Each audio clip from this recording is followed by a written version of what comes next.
హిందువుల యొక్క ఆకాంక్షలు గుర్తించినటువంటి ముస్లిం మత పెద్దలు కొన్ని కొన్ని రాష్ట్రాల్లో చక్కటి పిలుపిస్తున్నారు. మన తెలంగాణలో ఇచ్చారు పిలుపు. అట్లాగే ఉత్తరప్రదేశ్లో, బెంగాల్లో గోవులను కుర్బానీ ఇవ్వకూడదని ముస్లిం మత పెద్దలే పిలిపించారు. ఎక్కడ ఎందుకు సౌదీ అరేబియాలో కూడా అంతే కదా, గోవులు ఒంటెల జోలికి వెళ్ళొద్దని చెప్పారు కదా.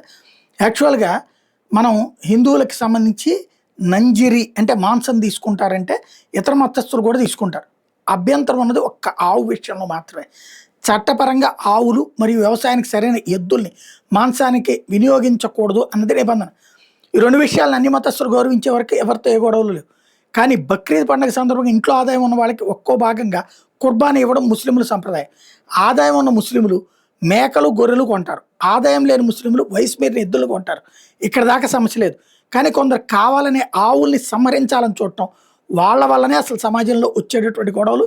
దాని గురించి మొన్న ఈ మధ్య కాలంలో కొంతమంది మత పెద్దలు పిలుపునిస్తుండటం మంచి పరిణామం.